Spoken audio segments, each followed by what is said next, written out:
If you're bringing home a Belgian Malinois, something you should be thinking about is getting it booked in for its vaccinations, and today we're going to help with that.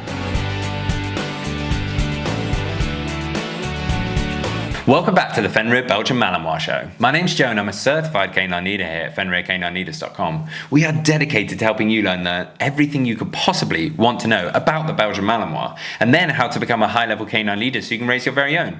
So if you're new here, don't forget to subscribe and turn on that notification bell so you never miss a future upload. Bringing home a Belgian Malinois is going to be a very, very exciting day, but something you definitely want to think about is getting them booked in for their vaccinations. So what vaccinations should they be having and when should that be? Well, today we're going to be tuning into a webinar that canine behaviourist and founder of FenrirCanineLeaders.com, Will, has recorded all about when you should be booking your Belgian Malinois in for its vaccinations. So then let's dive into today's webinar, and we'll begin with the first set of jabs that your new puppy most likely will already have when you bring them home. Your puppy's core vaccinations, if you're buying a pedigree puppy especially, the breeder will provide you with a number of documents when you pick them up to help you with that. These should include the contract of purchase, your puppy's health certificate and their pet passport. Now, this passport should contain a list of all the treatments that they have received from their breeder's own veterinarian. These include the first complete set of vaccinations as well as treatments for inner and outer parasites. Typically, your breeder's vet will have vaccinated the puppies between around 6 and 8 weeks of age. On the day you pick your puppy up, your breeder will most likely show you the date of the first set of jabs in that pet passport. They also may tell you to follow up with 2 sets of vaccination boosters. These boosters should be spaced apart 21 to 28 days from one another. Ideally, the recommended dates for the next jabs will already be marked in that passport for you. All you have to do is then contact your own vet and to make 2 appointments based on that, one for each set of those vaccination boosters. The second and third set of jabs once 21 to 28 days have passed since the date of your puppy's first vaccination, and you will find yourself at the vet for that first booster. Now, typically, this includes the most common diseases like distemper, hepatitis and parvovirus. Usually, all 3 of them are injected in one injection. By that time, your dog will probably be around 12 weeks old. And this same injection will be repeated around the age of 16 weeks if you do the third one. Some vets recommend an additional booster vaccination when the dog is 20 weeks old.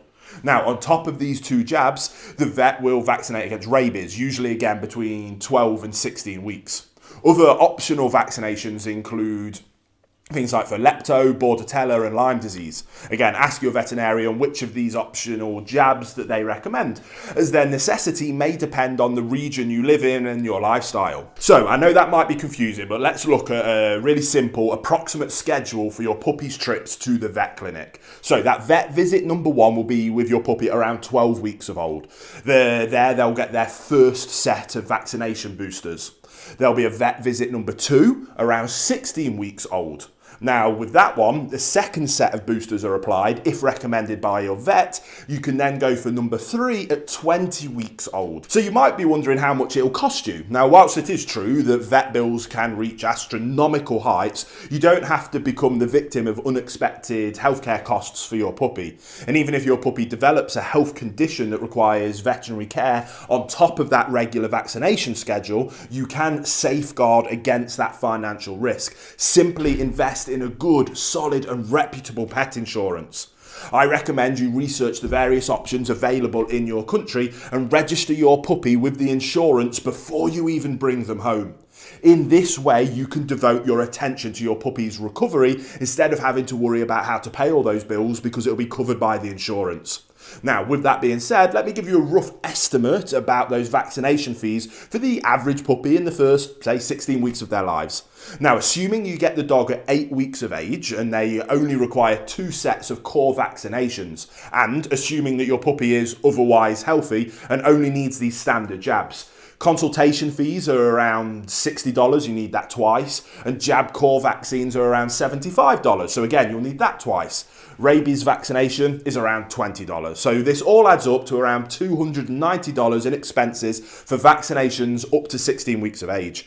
Now, with no pet insurance in place, you still will have to pay that, usually if you have pet insurance or not. So this wraps up the discussion on what age and what jabs your puppy will need. As we mentioned, vaccinations are not the only expense you'll be facing with a young dog. They will also need to receive medication against internal and external parasites. What we said in this video is designed to give you just a simple overview and try and make it simple, because I know especially for first time owners, it can be quite difficult. As always, we recommend that you speak to your local veterinarian around which jabs and other treatments are advisable for your puppy in your area. So I hope you enjoyed that webinar and got some information and education and some value from it. That's why we do these. I hope you enjoyed it, and I can't wait to speak to you on the next one. There you have it, guys. Some really useful information from Will there, all about when you should book in your Malinois for its vaccinations. I really hope you enjoyed today's video. If so, get involved in the comments down below, as we would love to hear from you. Don't forget to subscribe and turn on that notification bell, as we have 2 dedicated videos coming in every single week. So I can't wait to see you in the next episode of the Fenrir Belgian Malinois Show.